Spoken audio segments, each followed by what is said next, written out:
এই দেশেতে জনম আমার, যেন এই দেশেতে মরি। আমরা এই দেশেতে জন্মি, এই দেশেতে মরবো, পালাবো না। কোথায় পালাবো? আমাদের সঙ্গে এই মুহূর্তে সংযুক্ত আছেন বাংলাদেশ আওয়ামী লীগের মাননীয় সাধারণ সম্পাদক এবং সাবেক সেতুমন্ত্রী ওবায়দুল কাদের। ওবায়দুল কাদের একজন মুক্তিযোদ্ধা এবং আওয়ামী লীগের বিভিন্ন রাজনৈতিক সন্ধিক্ষণে এবং সংকটে তার নেতৃত্ব বারে বারেই আলোচিত হয়েছে। তিনি আওয়ামী লীগের 3 বারের সাধারণ সম্পাদক, এর আগে তিনি ছাত্রলীগের 2 বারের সাধারণ সভাপতি ছিলেন, ফলে তার একটা দীর্ঘ বর্ণময় রাজনৈতিক জীবন। তো আমরা এখন তার সঙ্গে কথা বলবো। মিস্টার কাদের, আপনাকে দ্য ওয়ালে অনেক স্বাগত জানাই। আমার প্রথম প্রশ্ন যে 24 গত বছর 5ই আগস্ট গণ অভ্যুত্থানের পর থেকে আমরা আপনার সম্পর্কে প্রায় কিছুই জানতে পারছিলাম না, আপনার বক্তব্য পত্রপত্রিকায় আসছিল না। তো আপনি যদি প্রথমে এই বিষয়টি একটু বলেন, কারণ আমরা আজকে আপনার একটা বিবৃতি দেখেছি, মোহাম্মদ ইউনূস সরকারের বিরুদ্ধে আপনি অনেক কথা বলেছেন। তো আপনি যদি এইটা একটু প্রথমে ব্যাখ্যা করেন। দেখুন, এই বিষয়টা তো দেশে বিদেশে ভারতবর্ষেও সবার কাছেই পরিষ্কার। আমি 5ই আগস্টের সেদিনের যে ষড়যন্ত্রমূলক ছাত্র উত্থান, সে সময় আমি খুবই ভাগ্যবান। সেদিন আমার বেঁচে থাকার কথা ছিল। আচ্ছা। মৃত্যু থেকে অনেক কাছে ছিলাম। আচ্ছা। আমি আমারই সংসদ এলাকায় আমার নিজের বাসাকে এড়িয়ে পার্শ্ববর্তী আর একটা বাসায় আশ্রয় নিয়েছিলাম। বেশ। তখন 4 দিক থেকে মিছিল আসছিল। এটা আসলে ছিল প্রধানমন্ত্রী গণভবন কেন্দ্রিক, এবং এটা আমরা অবাক হলাম যে সংসদ এলাকাতেও এটা ছড়িয়ে পড়ে, এবং একটা লুটপাটের যে লুম্পেন স্টাইলের কতগুলো ঘটনা ঘটে, এবং সেখানে বিভিন্ন ধরনের লোক আসে, এবং এদের মধ্যে বেশিরভাগই মনে হয়েছে এটা কোন রাজনৈতিক অভ্যুত্থান, এটা লুটপাটের অভ্যুত্থান। না, একটা কথা জিজ্ঞাসা করি, সে তো আমরা তখন সেটা দেখলাম এবং মাননীয় প্রধানমন্ত্রীকেও যে বাসাতে ছিলাম তারা সে বাসাতেও হামলা করে। আচ্ছা। তারা জানতো না যে সেখানে আমি আছি। আচ্ছা। আমার বাসা তারা লুটপাট করেছে, কিন্তু যে বাসায় আমি গিয়ে আশ্রয় নিলাম সেখানে তারা হামলা করবে এটা আমি ভাবতাম। কিন্তু সেখানেও দেখলাম যে অনেক লোকজন ঢুকে পড়ে এবং তারা ভাঙচুর লুটপাট করতে থাকে। আমি আমার স্ত্রী সহ আমরা বাথরুমে ঢুকিয়ে যাই, অনেকক্ষণ ছিলাম, প্রায় 5 ঘন্টা। তারপর একটা পর্যায়ে এরা তো ওই বাথরুমের ভিতর সেখানেও কমোড, বেসিন, এগুলো তো লুটপাট করেছে সব। সেগুলোর লোভে প্রথমত তাদেরকে আমার ওয়াইফ সেই বাথরুমের মুখে দাঁড়িয়ে বারবার বলছিল যে আমি অসুস্থ, এই কথা বলে তাদের ফিরিয়ে দিচ্ছে। তো একটা পর্যায়ে তারা এই বাথরুমে যেগুলো আছে সেগুলো লুট করার জন্য জোরপূর্বক প্রবাসীর হুমকি দেয়। তো সে সময় আমার ওয়াইফ জিজ্ঞেস করে যে কি করবো, খুলে দাও যা হবে। তারপরে 7-8 জন ছেলে ঢুকলো। তার খুবই আক্রমণাত্মক দৃষ্টিভঙ্গি, মনোভঙ্গি নিয়ে। তখন হঠাৎ তারা আমার দিকে তাকায় হুম আমার দিকে তাকিয়ে আপনি নেত্রী চলে গেল, আপনি জাননি কেন? আমি কিছু বলছিলাম। তারপরে এই ছেলেদের মধ্যে কি ভাবের উদয় হয়েছে জানি না, হুম তারা আমাকে বলে আপনার ছবি তুলবো। তারপর আমার ছবি তুলতে শুরু করলো, সেলফি নিচ্ছিল, হুম ছবি তুলছিল। এরা ছাত্র অনেকে আমাকে চেনতো। হুম হুম কি কারণে তারা তখন আক্রমণাত্মক যে মনোভাবটা ছিল হুম সেটা নিমেষে হুম শীতল হয়ে গেল। আচ্ছা তারা ঠান্ডা মাজাজে তখন কথা বলছিল। আচ্ছা এদের মধ্যে আবার এক পর্যায়ে একটা গ্রুপ, তারা চেয়েছিল আমাকে হুম রাস্তায় সেনাবাহিনী হুম হাতে তুলে দিতে। কেউ কেউ আবার এটাও চেয়েছিল যে জনতার হাতে তুলে দিতে। হুম এটা অবশ্যই তখন একটা মানসিক ভাবে হুম ভেতরে ভেতরে হুম ভেঙে পড়েছিলাম। হুম এরপর এরা এদের একটা শার্ট, এদের ওই ব্যাজ, হুম লাল হুম পতাকা শোভিত ব্যাজ লাগিয়ে আবার কালো একটা মুখে একটা মাস্ক হুম দিয়ে আমাকে হাঁটতে হাঁটতে হুম সংসদ এলাকা থেকে হুম বড় রাস্তা, গণভবন অভিমুখী হুম রাস্তা, ওখানে নিয়ে যায়। আচ্ছা ওখানে নিয়ে হঠাৎ করে কোত্থেকে একটা একটা ট্যাক্সি আসে, হুম একটা ইজি বাইক, হুম সেটা খালি ছিল। হুম ওখানে কোনো গাড়ি ঘোড়া কিছু ছিল না। হুম ওটা হঠাৎ করে কেন যেন এসে পড়ল। হুম তো আমার ভাগ্য, এরা দুজনে আমাকে নিয়ে, আমার ওয়াইফকে নিয়ে ওটাতে উঠলো আর বলতে লাগলো, ওতে তো অসংখ্য মানুষ, হুম চেক আপ সব জায়গায়। এরা বলতে লাগলো যে আমাদের চাচা চাচি অসুস্থ, হুম হাসপাতালে নিচ্ছি, হুম ডিস্টার্ব করবে না। হুম এই করে করে নিয়ে গেল একটা অনেক দূরে একটা জায়গা। তো এটা হলো, ভাবতেও পারেনি ওরা যখন বাথরুমে ঢুকলো যে বেঁচে হুম থাক, হুম সে বেঁচে থাকাটাই সেদিন যে একটা পরম সৌভাগ্যের বিষয়। হুম আনএক্সপেক্টেডলি হুম বেঁচে গেছে, ইট ইজ মোস্ট ইম্পর্টেন্ট। সে সময় হুম এই ছেলেরা যে কোনো ভাবে আমাদেরকে আর্মির হাতে তুলে দিতে পারত।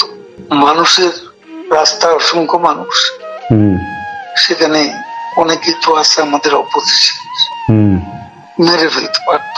হুম তো আজকে এটুকু বলে শেষ করি। না কিন্তু আপনাকে মানে তারপরে আপনি কোথায় এটাও রইলেন? কেউ জানে না, আপনি প্রথম জানেন। না বলছি যে আপনি এরপরে কোথায় রইলেন, তারপরে তো আপনি মানে থাকলেন কি করে, মানে ওই রকম আমি পরিস্থিতি? বাংলাদেশে ছিলাম হ্যাঁ হ্যাঁ 3 মাসের মতো। হুম হুম হুম আমার একটা উদ্দেশ্য ছিল হুম যে ওখান থেকে কিছু করা যায় কিনা, আচ্ছা কিছু একটা করা যায় কিনা, আচ্ছা সংগঠিত করা যায় কিনা। আচ্ছা বিভিন্ন জায়গায় শ্রমিক অসন্তোষ, হুম কর্মচারীদের অসন্তোষ, হুম এগুলো প্রতিদিনই এগুলো লক্ষ্য করতাম। মানে পেশাজীবীদের যে ক্ষোভগুলো আর কি। ক্ষোভগুলো তখন রাস্তায় নেমে আসছিল, ঠিক ঠিক বিশেষ করে গার্মেন্টস। ঠিক ঠিক তো সে সময় ভাবলাম যে এদের সাথে যোগাযোগ করে কিছু করা যায় কিনা। তো এই চিন্তাতে 3 মাস পরে আচ্ছা এরপরে একে একে সবাই অ্যারেস্ট হচ্ছে এবং আমি তো নেত্রীর পরের হুম পরের স্থানটাই আপনার। যেমন আমার বিরুদ্ধে তখনই 212টা খুনের মামলার হুম আমি আসামি হয়ে গেছি। তারপর এই অবস্থা অনেকেই বললো, আবার এখান থেকেও হুম অনেক অনুরোধ ছিল হুম আমি যেন সতর্কভাবে হুম এদিকে চলে আসি। হুম এইভাবে চিন্তা করলাম যে আসলে আমি বাইপাস সার্জারি হয়েছিল, হুম হুম হুম অনেকগুলো ওষুধ খেতে হয়। হুম হুম আমি এখানে ধরা পড়লে ওষুধ খাওয়াবে কি? ঠিকই তারপরে অনেক কিছু ভাবনা চিন্তা করে 75-এ এখানে এসেছিলাম। তার বঙ্গবন্ধু, তারপর 100 নম্বর জেল হত্যা হলো, তারপরে কলকাতায় এসে 9 মাস ছিলাম। আচ্ছা।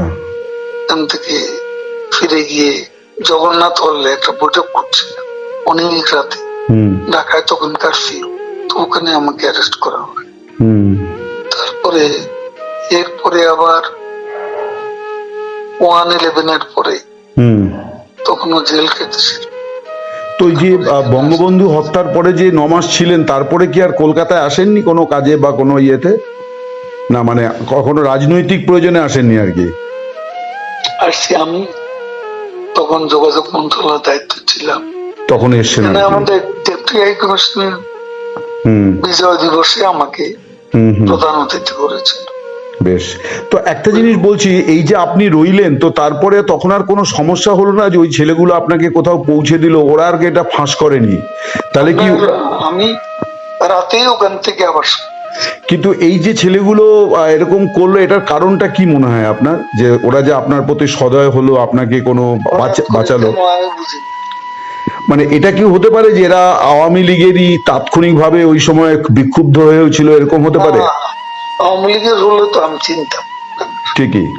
একটা অনেকে বলে যে আপনার কিছু ভূমিকা তখন বিতর্কিত ছিল, আপনি ছাত্রলীগ যুবলীগকে যেভাবে মানে মাঠে নামিয়েছিলেন পাল্টা, তার ফলেই এরকম একটা বড় জনরোষ তৈরি হয়ে গেল আর কি। এটা মানে আমরা কথা মোটেই ঠিক না।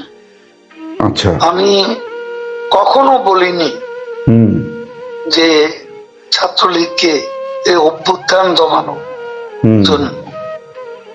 সেটা লন্ডন থেকে আমাদের এক ব্যারিস্টার নিজু মজুমদার, ও ইউটিউবে কথা বলে, ও তখনকার ভিডিও নিয়ে সেটা প্রচার করেছে মাস তিনেক আগে। সেখানে ছাত্রলীগের নামই ছিল, বিভিন্ন বলা হয়েছে ওই দিন ছাত্রলীগই যথেষ্ট, এ ধরনের কোনো বিষয় ছিল আমার বক্তব্য।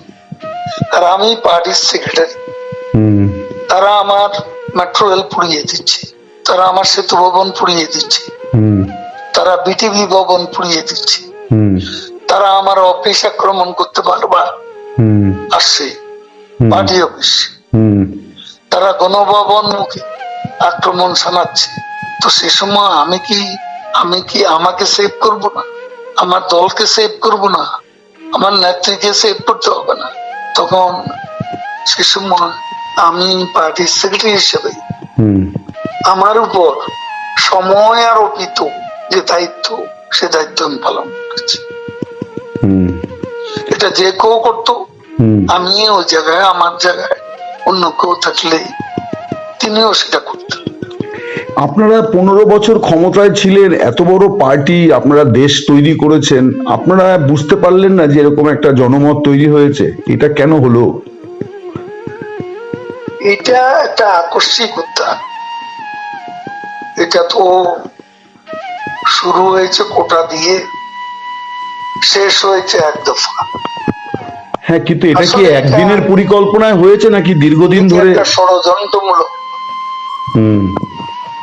ঘটনা, একটা বিস্ফোরণ হয়ে গেল। সেটা ইন্টেলিজেন্সের একটা ব্যর্থতা তো ছিল, এবং এটা ব্যর্থতা ছিল না এ কথা তো বলা যায়। আপনি জেনারেল সেক্রেটারি হিসেবে কি কোনো দায় নিচ্ছেন এই ঘটনার? যেহেতু আপনি জেনারেল সেক্রেটারি, ওই সময় 3 বারের জেনারেল সেক্রেটারি, আপনার উপরে দল মানে আপনার নেত্রী আপনাকে, আমার নেত্রী যেভাবে নির্দেশ দিয়েছেন সেভাবে আমি কাজ করেছি। এখন জেনারেল সেক্রেটারি হিসেবে আমার ভুল ত্রুটি থাকতে পারে, এটা আমি I am not immune from mistakes. মানুষের ভুল হবে, সে ভুল ত্রুটি আমারও থাকতে পারে। আপনি নিজে কোনো ভুল মানে চিহ্নিত করেছেন যে এইটা আপনার ভুল হয়েছিল? আমি কাজ করেছি, কাজ করলে ভুল হয়, চাঁদাবাজি করিনি, কমিশন খাইনি, পার্সেন্টেজ নেইনি, আমার মন্ত্রণালয়টা সবাই জানে। তারপরে বাংলাদেশ আওয়ামী লীগের কমিটি গঠন করতে হুম কমিশন নিয়ে হুম কাউকে পদায়ন করিনি, হুম চাঁদাবাজি করিনি। হুম আমি সেই দিক থেকে হুম নিজেকে হুম একদম নির্দোষ বলে হুম আমি নিজেকে সাব্যস্ত করতে পারি। আপনাদের সময়ের নির্বাচন, তারপরে মানবাধিকার হরণ, মানবতা বিরোধী অপরাধ, এই সমস্ত অনেক রকম অভিযোগ এবং অনেক দুর্নীতির বিষয়ও সামনে আসছে। ডেফিনেটলি সব হয়তো সত্য নয়, কিন্তু আপনারা এত বড় একটা ঘটনার পরে কিন্তু আপনারা কোনো মানে ভুল স্বীকার বা দুঃখ প্রকাশ করেননি আর কি? এই প্রশ্নটা বারে বারে আসছে বিভিন্ন মহল থেকে। দেখুন, আমরা এদেশকে যা কিছু দিয়েছি, হুম যা কিছু করেছেন হুম আমাদের নেত্রী, হুম এটা কোনো তুলনা হয় না। হুম এই ডেভেলপমেন্ট বাংলাদেশে হুম হুম কল্পনাই করা যায় না। 15 বছর আগের বাংলাদেশ, হুম 15 বছর পরের বাংলাদেশ, হুম দিন আর রাতের মতো হুম পার্থক্য। আমাদের সমালোচনা তারাই করে হুম যারা দিনের আলোতে রাতের অন্ধকার দেখে, যারা অমাবস্যা দেখে হুম হুম পূর্ণিমা, হুম তারা সমালোচনা করবে। না, সমালোচনার বিষয়বস্তু আমাদের আছে। হুম সময় হলে দেশের মাটিতে সবকিছুরই মূল্যায়ন আমরা করছি, দেশের মাটিতে গিয়েও করব যখন সময় আসবে। একটা বিষয় অনেকেই বলছেন, এই যে আপনি দীর্ঘদিন নীরব ছিলেন, বলা হচ্ছে যে আপনার ভুল ত্রুটির কারণে আপনাকে চুপ থাকতে বলা হয়েছিল, মানে এটা কাইন্ড অফ পানিশমেন্ট আর কি। কিছু লোক আছে তারা এসব বলে শান্তি পায়, হুম হুম তাদের একটা সুখানুভূতি আছে। হুম আমাকে তিনবার হুম সেক্রেটারি করলো, হুম এটাও অনেকের পছন্দ হুম হওয়ার তো কথা না। হুম আর আমাদের মতো পার্টিতে হুম এ ধরনের হুম প্রতিযোগিতা ছিল, হুম এটা এখনো আছে। হুম আমি যখন হয়েছি তখনও ছিল। হুম কাজে এটা এটা এটা অবাস্তব কোনো কিছু না। এটা আমাদের মতো দেশে মাল্টি পার্টি সিস্টেম, হুম এখানে আওয়ামী লীগের মতো মাল্টি ক্লাস অর্গানাইজেশন, এখানে দলের অভ্যন্তরেও প্রতিযোগিতা প্রতিযোগিতা ফলে এই ধরনের কিছু আনপ্লেজেন্ট কিছু কিছু ঘটনা ঘটতে পারে। আপনার নীরবতার তাহলে কারণটা কি ছিল? হ্যাঁ, আমাকে প্রধানমন্ত্রী নিজেই খুঁজেছেন এবং উনি সবচেয়ে বেশি ওয়ারিড ছিলেন হুম আমার অসুস্থতার। হুম তিনি ভেবেছেন এই অবস্থা আমি দেশে ছিলাম, হুম বলে যে তুমি টোটাল চেক আপ করো, হুম এখন তোমার অন্য কিছু করতে হবে না, হুম পারলে কিছু লেখো, 71 থেকে হুম দেশ নিয়ে লেখো, হুম সাম্প্রতিক ঘটনা প্রবাহ নিয়েও হুম তোমার চোখে যা দেখেছ হুম এগুলো নিয়ে লেখালেখি করো, কখন কি করতে হবে আমি বলবো।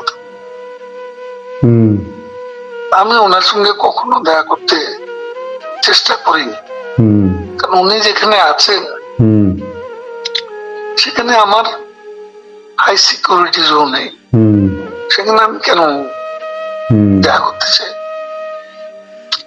উনি যখন প্রয়োজন তখন আমাকে বলবেন। হুম আর আমি ভালো করেছি কি মন্দ করেছি হুম তার সবচেয়ে বড় সাক্ষী হচ্ছেন হুম প্রধানমন্ত্রী শেখ হাসিনা। হুম তিনি সবকিছু জানেন, হুম আমার জীবন, আমাদের কর্ম দ্বারা। কিন্তু আমরা তো শুনতে পাচ্ছিলাম যে আপনার জায়গাতে কে হবেন, এটাই এখন আওয়ামী লীগের মানে শীর্ষ এবং মাঝারি স্তরের নেতাদের মধ্যে সবচেয়ে বড় ইঁদুর দৌড় আর কি, যে নেক্সট জেনারেল সেক্রেটারি মানে ওবায়দুল কাদের থাকছেন না, এবার কে হবেন সেই নাম নিয়ে কামড়া কামড়ি ইঁদুর দৌড়, এটাই আমরা কিন্তু পাচ্ছি খবর। এই কামড়া কামড়ি এটা অসুস্থ রাজনীতি। হুম এখনো আমরা দেশের বাইরে, হুম এখনো ক্ষমতা থেকে যে ক্ষমতা আমরা হারিয়েছি হুম সে ক্ষমতা কখন পাবো হুম সে বিষয়টা আগে দেশ নিয়ে আমাদের ভাবা দরকার। দলে কে কি হবে হুম দেশ নিয়ে দেশে সেটা ঠিক করা দরকার। সেটা তো এখন এখানে বসে হুম আমরা কামড়া কামড়ি করলে হুম তাতে আমাদের কি ক্ষতি? হুম এখনো আমাদের সবার লক্ষ্য হুম আমাদের দেশকে আবারও বঙ্গবন্ধু মুক্তিযুদ্ধের ধারায় হুম আমাদের দেশকে আমরা নিয়ে যাব। আপনারা এবং আপনারা কি আশাবাদী যে আপনারা ফিরবেন এবং আওয়ামী লীগ আবার শেখ হাসিনা আবার বাংলাদেশের প্রধানমন্ত্রী হবেন? আমি শতভাগ আশাবাদী। এইটা কেন? আমি আরো অনেকের মুখে শুনছি, এর কারণটা কেন আপনারা মনে করছেন? আমরা মনে করছি এ কারণে বাংলাদেশের জনগণ, হুম আপনি এখন পাবলিক অপিনিয়ন নেন, সবাই বলবো, বেশিরভাগ মানুষ বলবে শেখ হাসিনাই ভালো ছিল, শেখ হাসিনাই ভালো চালিয়েছে, শেখ হাসিনা হারিয়ে আমরা অনেক কিছু হারিয়ে ফেলেছি। আমাদের কাছে যেটা সেগুলো আমাদের আদর্শ, বাংলাদেশ রাষ্ট্রের জন্মের চেতনা, হুম আমাদের মুক্তিযুদ্ধ, মুক্তিযুদ্ধের আদর্শ, এসব আমাদের এই জায়গায় আমাদের প্রত্যাবর্তন করতে হবে। কিন্তু একটা মিস্টার কাদের, আমি একটা জিনিস বলি, মানে ভারত সরকার ছাড়া আর কোনো মানে দেশ তারা কিন্তু আওয়ামী লীগের কার্যক্রম নিষিদ্ধ করার সিদ্ধান্ত নিয়ে তেমন কোনো প্রতিক্রিয়া দিল না। মানে আপনারাও মানে দুঃখ প্রকাশ বা ক্ষমা প্রার্থনা করছেন না। মানে এই জায়গায় কি একটা কোনো মানে জেদাজেদি বা ইয়ের জায়গা তৈরি হলো? মানে আওয়ামী লীগ কি একটু একঘরে হয়ে যাচ্ছে না? করবো। ভারত আমাদের দুঃসময়ের বিশ্বস্ত বন্ধু। হুম সংকটে আমরা বারবার হুম ভারতের কাছে ছুটেছি। হুম এখানে আমরা অন্য কোনো দেশের সঙ্গে আমাদের কোনো বৈরিতা নেই। হুম আমরা কারো বিরুদ্ধে কোনো বক্তব্য দিচ্ছি না, হুম কারো সমালোচনা করছি। বেশ। আমরা এখন আমাদের দেশকে হুম যেখান থেকে আমরা বাংলাদেশে স্থানচ্যুত হয়েছি, হুম যেখান থেকে আমরা দেশে শিকড় থেকে বিচ্ছিন্ন হয়ে গেছি, হুম সেই শিকড়ে আমাদের ফিরে যেতে হবে। কিন্তু তার জন্য সেটি তো আমাদের চিন্তা। আমরা কারো বিরুদ্ধে নেই, কারো সমালোচনাও করি। কিন্তু তার জন্য তো মানে দেশবাসীর কাছে ন্যূনতম নিজেদের ভুল স্বীকার দেখুন, করতে হবে। ভারতে বসে আমি এ ক্ষমা প্রার্থনা কেন করব? আমি আচ্ছা। দেশে গিয়ে করব। আচ্ছা। আমার ভুলের জন্য, হুম আমার ভুল ত্রুটি হলে সেটার জন্য আমাদের নেত্রী আছেন, হুম তিনি দেশবাসীকে বল, হুম এখান থেকে বলা কি ঠিক? হুম